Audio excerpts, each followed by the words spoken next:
오후 예배 함께 보실 하나님 말씀 받도록 하겠습니다. 복된 시간에 주시는 하나님 말씀은 구약성경 시편 100편의 말씀입니다. 시편 100편 1절부터 5절까지입니다. 유빌라테라는 제목으로 말씀 받도록 하겠습니다.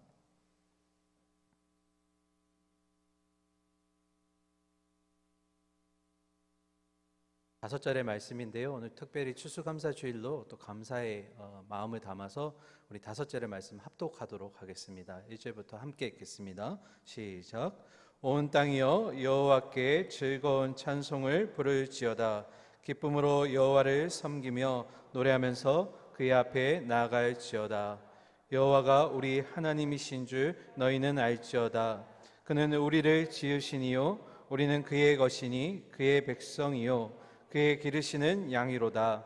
감사함으로 그의 문에 들어가며 찬송함으로 그의 궁정에 들어가서 그에게 감사하며 그의 이름을 송축할지어다. 여호와는 선하시니 그의 인자하심이 영원하고 그의 성실하심이 대대에 이르리로다. 아멘. 오늘 1년에 한 번 찾아오는 추수감사 주일입니다. 여러분, 제가 생각해 봤는데 우리가 사랑도 그렇고 감사도 그렇고 요즘 참 많이 인색해진 것 같아요. 하나님이 이런 인색한 시대 가운데 어떻게라도 좀 감사해 보라고 추수감사절을 만들어 주신 것 같아요. 그래서 감사를 생각하다 보니까 계속해서 시편의 말씀이 저에게 묵상이 되어서 이번 한 주 참 시편의 말씀을 많이 나누고 또 묵상했던 것 같습니다. 여러분, 감사와 찬양은 뗄래야 뗄 수 없는 관계인 것 같습니다. 그래서 시편을 묵상하는데 여러분, 시편이 뭡니까? 시편이 하나님을 향한 감사이며 또 하나님을 향한 찬양, 그것을 노래로 만들어 부르잖아요. 그런데 시편을 자세히 보시면 감사만 있지 않는 것 같습니다. 이 노래 속에는 때로는 기쁨도 있지만 슬픔도 있고요, 그리고 탄식도 있고 절망도 있고 또 저주하는 것 같은 내용도 포함되어 있습니다. 어떤 이야기냐면 이 시를 쓰는 시인들이 자기가 하나님 앞에 나아갈 때 자기의 모습을 속이는 것이 아니라 이 부정적인 마음조차도 하나님께 있는 그대로 나아가더라라는 겁니다. 꾸미지 않고 있는 모습 그대로 하나님께 나아가서 나의 마음을 하나님께 고백하는 이 모습이 진짜 시편 기자들의 모습이 아닐까라는 생각을 하고 우리를 돌아보니 이런 생각이 문득 들었어요. 우리는 하나님께 나아갈 때 좋은 모습만 보이려고 하고 포장된 모습으로만 나아가서 하나님께 내 어떤 전체를 보여드리는 게 아니라 그럴싸한 모습으로만 나아가는 것이 아닐까. 어떠신가요, 여러분? 공감이 안 되시나요? 네. 저는 그랬던 것 같아요. 힘들다고 얘기하지만 그 힘듦의 구체적인 고백을 잘 하지 않았던 것 같고요. 또 하나님께는 나아갈 때는 뭔가 나에게 좀 인위적이고 좀 꾸민 모습 같은 그런 모습들로 나아가는 모습들을 보면서 여러분, 주로 우리가 고민에 빠지거나 아니면 어려움을 겪을 때 사람을 먼저 찾게 되잖아요.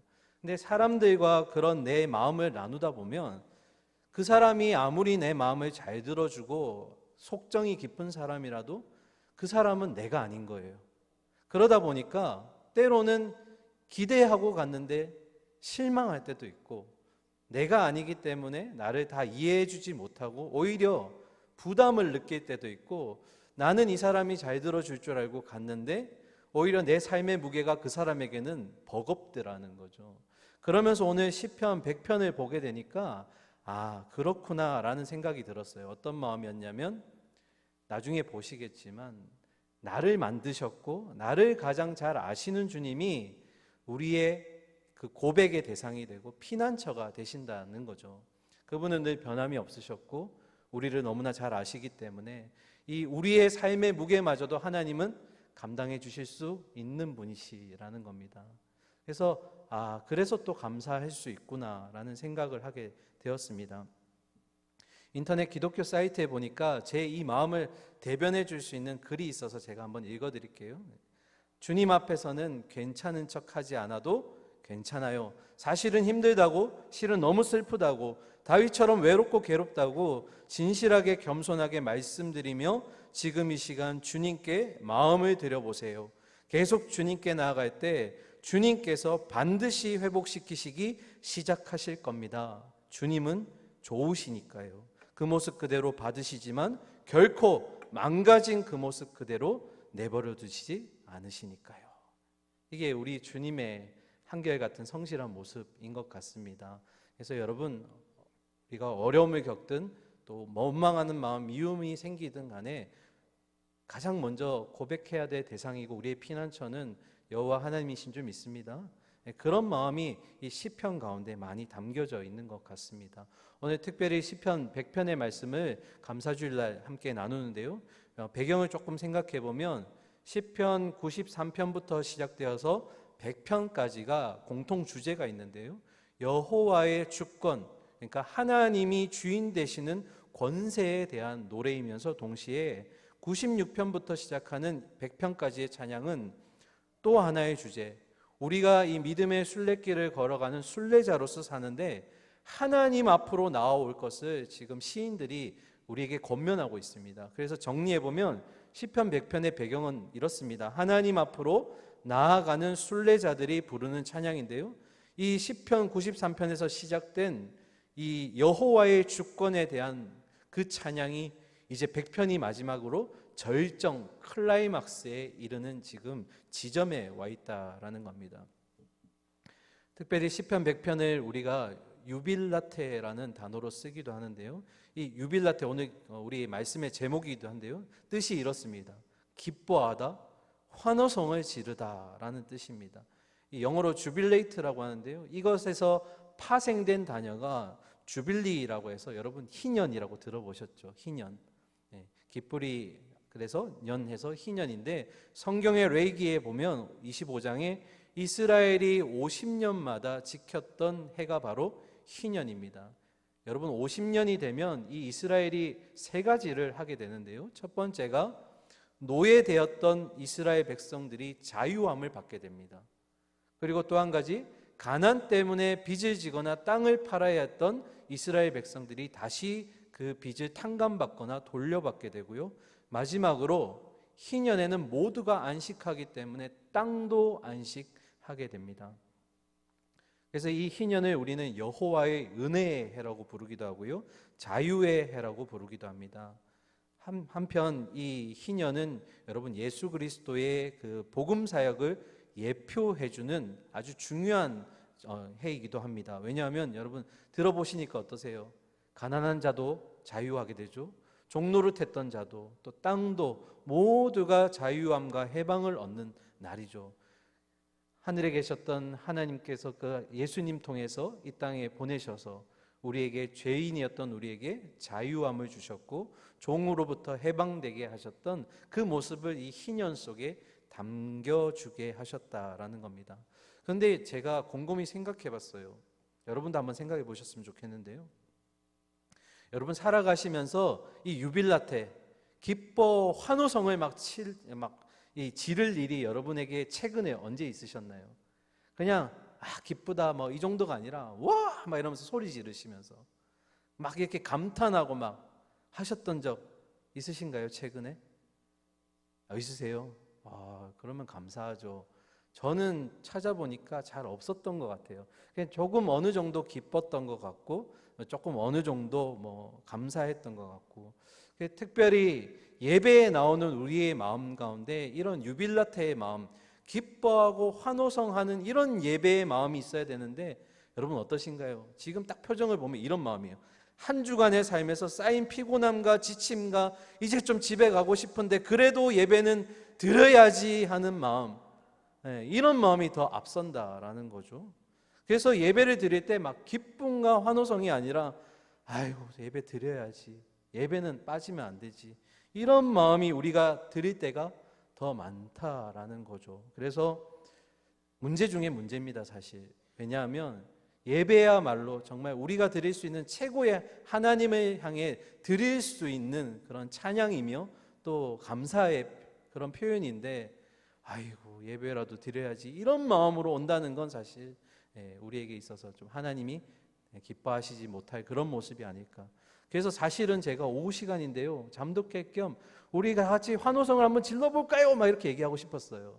하실 수 있으시겠어요? 아 진짜요? 안 하겠습니다. 네, 왜냐하면 이제 주무신 분들 놀라실까봐. 네. 하나님과 만나는 이 자리가 그런 유빌라테의 마음이 있기를 소망합니다. 예배에 들어오는 그 순간에 너무너무 기쁜 거예요. 막 환호성을 지르고 싶어요. 막 찬양을 들으니까 막 뛸 수밖에 없는 거예요. 여러분 그런 마음이 정말 예배 가운데 있다면 하나님이 은혜를 안 줄래야 안 주실 수가 없을 것 같습니다. 다음 주에 제가 찬양할 때 보겠습니다. 뛰시는지 안 뛰시는지. 그래서 사실 그런 마음에서 바라봤을 때 여러분 제가 나이가 많아서 이제는 못 뛰겠어요 라고 얘기하는데, 여러분 천국 가시면 여러분 소녀예요. 소녀. 나이가 제일 어리잖아요. 여러분 하나님에게 봤을 때 우리 모두 다 사실 어린아이와 같은 분이 그런 거죠. 그래서 여러분 예배를 너무너무 사모하시고 기뻐 환호하실 수 있으면 좋겠습니다. 그러지 못하더라도 여러분 일상 속에서 우리가 잠잠한 또 좀 작지만 소소한 것들에 대한 기쁨도 있는 줄 압니다. 그런 기쁨도 하나님이 주시는 것이라 생각하고 누릴 수 있다면, 그 잠잠한 속에서 주시는 복 누릴 수 있다면 그것 또한 하나님의 은혜가 아닐까 생각해 봅니다. 이제 진짜로 이제 시편 100편을 함께 보실 텐데요, 내용이 되게 간단합니다. 이 시인 화자가요 우리에게 찬양하자고 자꾸 요청을 해요. 그런 요청을 하면서 왜 우리가 찬양을 해야 되는지 이유를 설명해 줍니다. 그 이유가 없더라도 사실 우리가 찬양해야겠지만 우리가 찬양해야 될 이유를 한번 살펴보도록 하겠습니다. 우리 1절과 2절 말씀 먼저 함께 읽겠습니다. 시작. 온 땅이여 여호와께 즐거운 찬송을 부를지어다. 기쁨으로 여호와를 섬기며 노래하면서 그의 앞에 나아갈지어다. 아멘. 아멘. 여러분 1절과 2절에 보면 세 가지 명령을 주셨어요. 이 시인이 우리에게 하나님을 찬양하라, 하나님을 섬겨라, 하나님께 나아가라. 여러분 이 세 가지의 모습이 사실 어떤 모습입니까? 우리가 예배 드리는 자로서 하나님께 비춰야 될, 보여야 될 모습이라는 겁니다. 그런데 여러분 예배 가운데 왜 환호성을 지르며 찬양을 해야 될까요? 그 이유를 첫 번째로 본다면 1절의 가장 첫 시작이 뭡니까? 온 땅이여 라고 되어 있습니다. 여러분 온 만물이 하나님께 만들어진, 하나님을 위해서 만들어진 피조물입니다. 그분을 찬양하기 위해서 이 땅의 모든 만물들이 창조되었고, 하물며 하나님의 형상인 우리는 당연히 하나님을 찬양해야겠죠. 그러니까 진정한 통치자이시고 진정한 왕이신 그 하나님께 우리는 찬양해야 될 줄 믿습니다. 당연한 거죠. 그런데 이유가 나와요. 우리 3절을 함께 읽어볼까요? 같이 읽겠습니다. 시작. 여호와가 우리 하나님이신 줄 너희는 알지어다. 그는 우리를 지으시니요 우리는 그의 것이니 그의 백성이요 그의 기르시는 양이로다. 아멘. 여러분 아시래요. 뭘 알라고 합니까? 여호와가 우리의 하나님인 것을 알라는 겁니다. 이 알라라는 단어는 사실 더 중요한 의미가 있습니다. 기억하라라는 의미가 있고요, 또 더 나아가서 인정하라라는 의미가 있어요. 여기서 말하는 여호와, 야훼라는 뜻은 이스라엘에게 언약하신 하나님의 이름이시고요, 그 이스라엘의 하나님이 하나님 엘로힘, 천지를 창조하시고 주관하신 그 하나님과 동일한 분이시라는 것, 그걸 인정하라라는 겁니다. 이스라엘의 여호와가 우리의 하나님이심을 알라, 인정하라, 기억하라 이 의미인데요. 그러면 여호와가 우리의 하나님이신 걸 어떻게 알 수 있는가? 첫 번째로 그분은 우리를 지으신입니다. 다른 말로 하면 창조주 하나님이시라는 겁니다. 여러분 하나님이 우리를 만드실 때, 그리고 모든 피조물을 만드실 때는 다 그 속에 뜻을 담아 놓으셨어요. 우리 한 사람 한 사람에게도 하나님의 뜻을 하나님께서 담아 두셨다라는 거죠. 여러분 하나님이 창조하셨다라고 했을 때 가끔 우리가 빠뜨리는 피조물이 있어요. 누구일까요?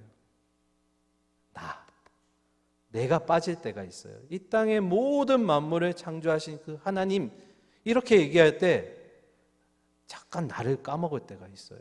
여러분 한 사람 한 사람이 하나님의 피조물인데요, 그 피조물 가운데 하나님의 일하심과 계획을 위해서 여러분의 인생 가운데 하나님의 뜻을 심어 놓으신 줄 믿습니다. 그렇게 하나님은 여러분을 창조하셨습니다. 피조물은 아니지만 이 땅에 하나님이 예수 그리스도를 보내실 때 히브리서의 말씀을 보면 예수 그리스도가 하나님의 사도라고 기록되어 있습니다. 사도가 뭡니까?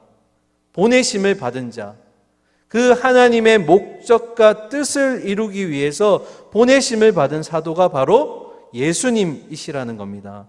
여러분, 하나님이 특정한 인류를 구원하시기 위해서 이 땅에 예수님을 보내셨는데, 여러분, 예수님의 삶이 아름다웠던 이유는 그분이 그 하나님의 뜻을 모두 받아서 순종하셨기 때문이라는 겁니다.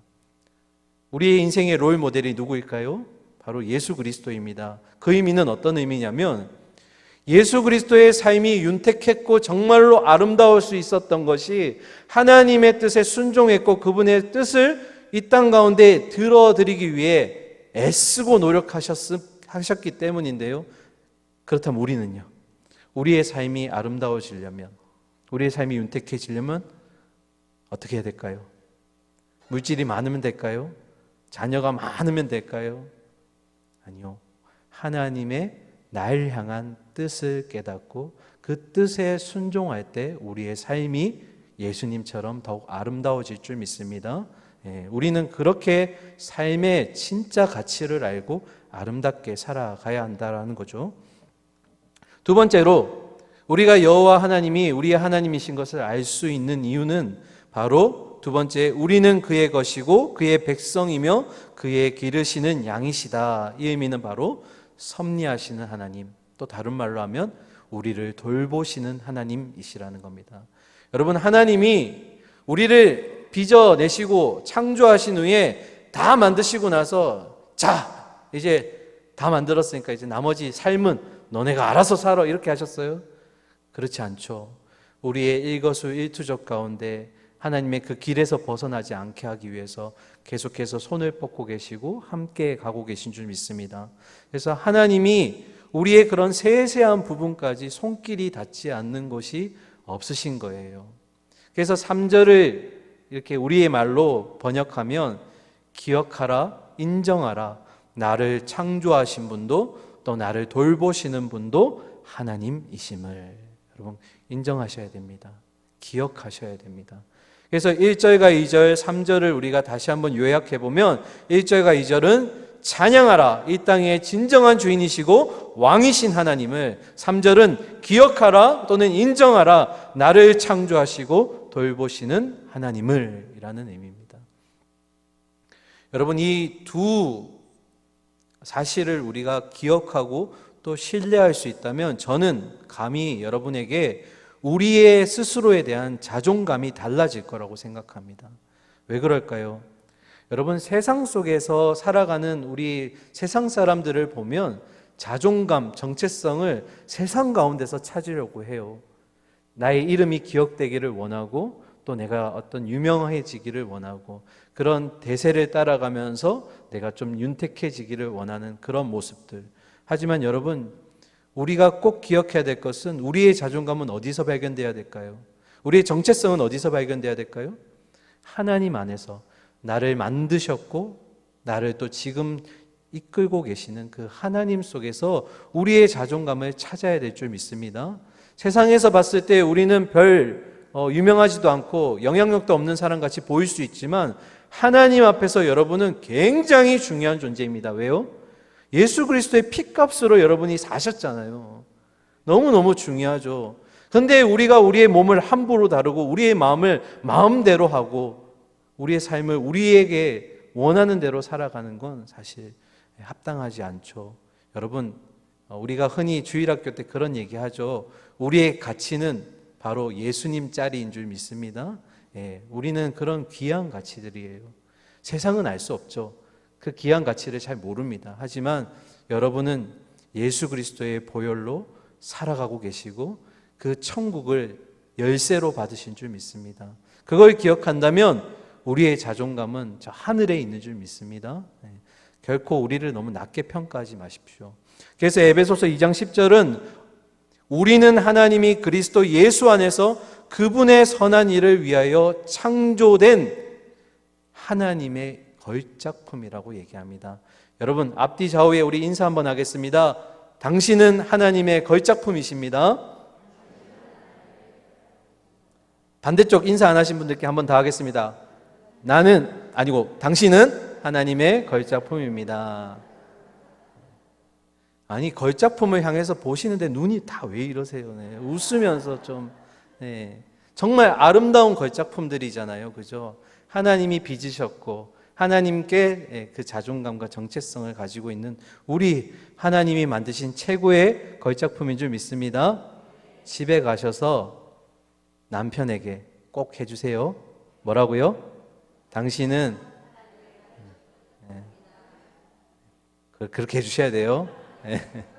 자녀들에게도 꼭 해주십시오. 그 복덩이야 이러지 마시고, 너는 진짜 하나님의 걸작품이야. 여러분, 그러고 나서 진짜 찬양의 이유를 이제 시인이 소개하는데요. 4절 보실까요? 4절 함께 읽겠습니다. 시작. 감사함으로 그의 문에 들어가며 찬송함으로 그의 궁정에 들어가서 그에게 감사하며 그의 이름을 송축할지어다. 여러분, 다시 한번 시인이 찬양으로 우리 찬양하자고 요청합니다. 어떻게 요청하죠? 감사합시다. 그리고 찬송합시다. 그런데 장소가 조금 바뀌는 것 같아요. 처음에는 문에 들어가며 성전 문을 들어가면서 찬양했다면 그 뒤에는 뭡니까? 궁정에 들어가서 조금 더 자세하게 얘기하면 궁정의 뜰을 얘기합니다. 성전 밖에서 문을 들어와서 이제 궁정의 뜰까지 나아가는 거죠. 어떤 의미냐면 하나님과 더 깊은 교제의 자리로 나아가서 그분께 감사하고 그분을 찬양하라는 겁니다. 왜일까요? 그 이유는 5절입니다. 함께 읽겠습니다. 시작. 여호와는 선하시니 그의 인자하심이 영원하고 그의 성실하심이 대대에 이르리로다. 아멘.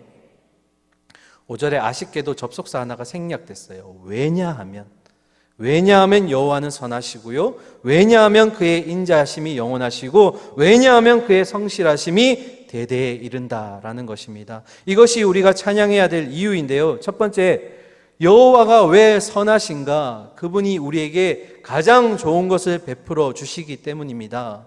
그런데 여러분, 오해하시면 안 됩니다.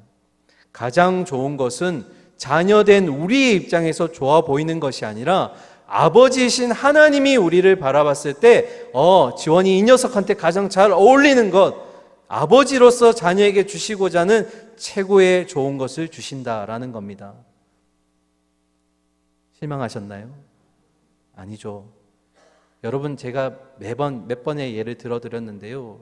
제 딸이 만약에 부엌에서 정말 예쁘고 반짝거리고 아름다운 칼을 봤어요. 근데 이게 뭡니까? 칼을 봤는데 아빠, 나 저거 너무 갖고 싶어요. 주세요 하면 너무 예쁘지, 줄게 이렇게 할까요? 아니죠. 왜요?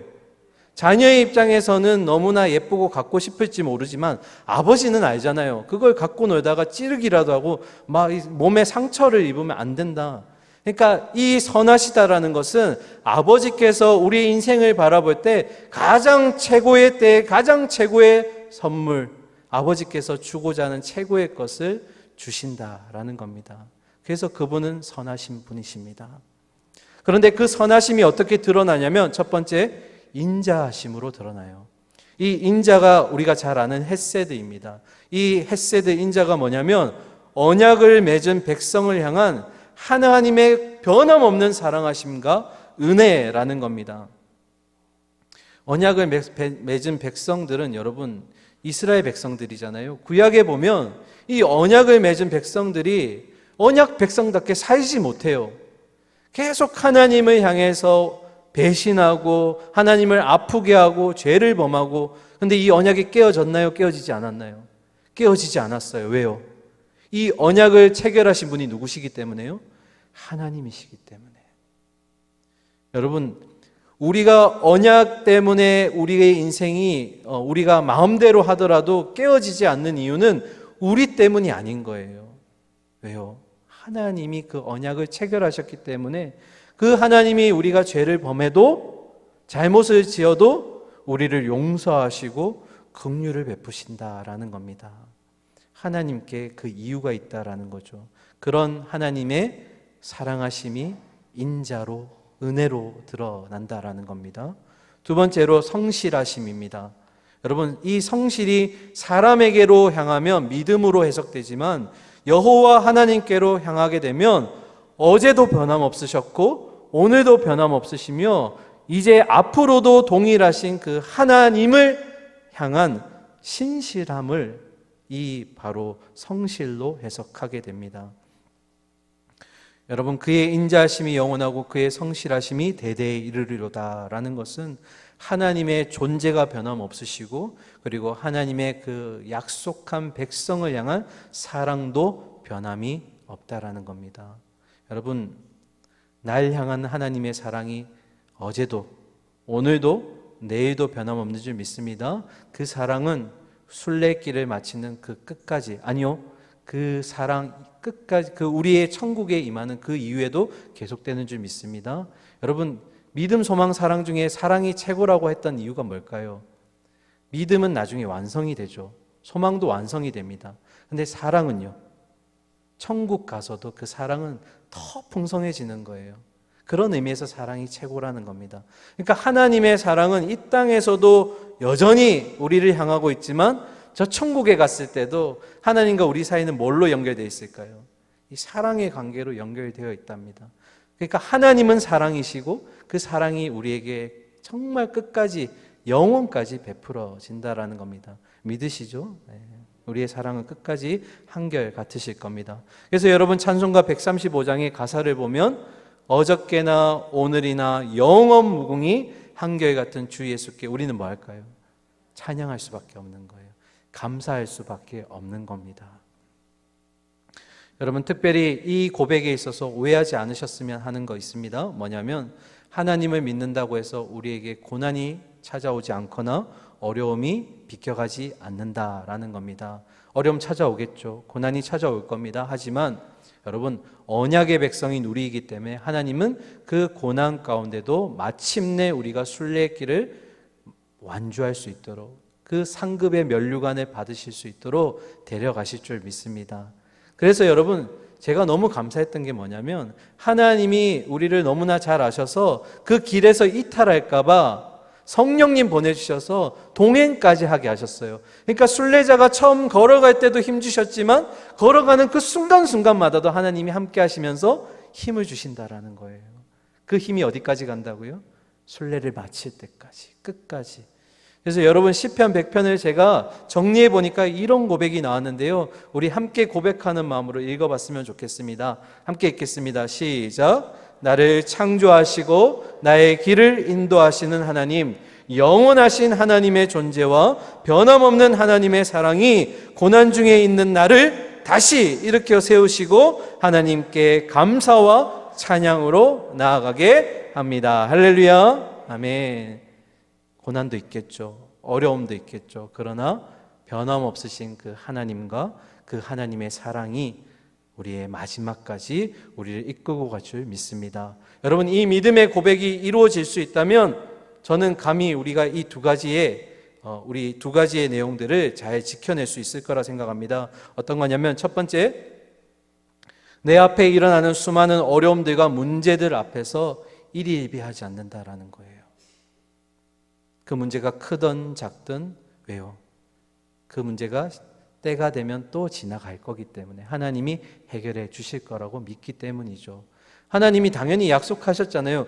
완주하게 하시겠다고요. 그런데 거기서 넘어지고 실패하지 않을 거란 말이에요. 그러면 우리의 마음 가운데 지금 힘들고 어렵지만 일희일비하지 않는다라는 거예요. 여러분, 영적 전투가 끝까지 계속됩니다. 그래서 우리가 한 번 이겼다고 해서 또 그 즐거움에 만끽하다 넘어질 수 있어요. 또 넘어졌다고 해서 우리가 그걸로 좌절하고 쓰러지지 않는 이유는 우리가 다시 일어설 수 있도록 힘주시고 또 그 기쁨을 만끽하는 가운데 끝까지 걸어갈 수 있도록 주님이 함께 하실 거기 때문입니다. 여러분, 일희일비하지 맙시다. 넘어지지 마십시오. 넘어지더라도 다시 일어서십시오. 하나님이 힘주실 겁니다. 두 번째입니다. 어려움이나 고통을 여러분, 세상 사람들은 그게 마치 전부인 것처럼 얘기해요. 그래서 어떻게 합니까? 해도 안 되면 막 극단적인 행동을 취할 때도 있고 막 마음이 절규와 원망으로 가는데, 우리는 알죠. 지금이 너무 힘들고 어렵지만 그게 내 인생의 전부가 아니라는 거예요. 내 인생의 단지 일부분이다. 너무 힘들고 어렵지만 이 또한 어떻게 된다고요? 지나간다. 누구 때문에요? 약속하신 하나님 때문에 지나갈 거다. 일희일비도 하지 않겠지만 이 문제에 있어서 전부인 것처럼 내가 막 온 신경과 마음을 담지 않아도 된다라는 거예요. 왜요? 때가 되면 하나님이 그 길에서 또 일으켜 세우셔서 가실 거기 때문이다. 그래서 오늘 말씀을 마무리할 텐데요. 여러분, 문제 앞에 섰을 때 담담하십시오. 일희일비하지 마십시오. 그런 태도라면 여러분, 예배 드리러 우리가 나올 때 하나님 앞에 유빌라테, 환호할 수 있고요, 기뻐할 수 있습니다. 왜요? 우리의 마지막은 이미 예비되어 있기 때문이고 지금 우리는 그 길을 가고 있기 때문이죠. 흔들리지 마십시오. 넘어지더라도 다시 일어서십시오. 유빌라테 그 하나님, 환호할 수 있는 기쁨의 찬양을 하십시오. 하나님이 기뻐 받으시고 우리의 손을 붙들고 가실 줄 믿습니다. 그런 하나님을 향한 유빌라테의 기쁨과 감사가 가득한 예배가 우리 가운데 있기를 원하고요, 우리 특별히 동부교회 가운데 있기를 간절히 소망하고 축원합니다. 아멘. 함께 기도하겠습니다. 하나님 아버지, 감사의 주일을 맞이하며 우리 안에 정말 하나님을 향한 그 감사의 마음이 환호성으로, 기쁨으로 울려 퍼지고 있는지 다시 한번 말씀을 통해 살펴보게 되었습니다. 하나님, 우리를 창조하셨고 뜻이 있으셔서 또 우리를 이끌고 가고 계시며 그 마지막까지 하나님께서 함께 하시겠다 약속해 주셨습니다. 다가오는 문제들 앞에 일희일비하지 않게 하여 주시옵소서. 크고 어려운 문제일지라도 하나님, 내 인생의 전부를 걸지 않게 하여 주시옵소서. 이 또한 지나갈 것을 믿습니다. 하나님이 해결해 주실 것을 믿습니다. 우리는 그저 그 해결해 주시는 하나님 앞에 유빌라테, 환호하며 기뻐하며 감사할 수 있기를 원합니다. 우리의 남은 인생이 그 하나님의 성실하신 은혜 가운데 기뻐 찬양하며 나아가는 순례자들의 모습으로 세워지게 하여 주시옵소서. 살아계신 예수 그리스도 이름으로 감사드리며 기도드렸습니다. 아멘. 아멘.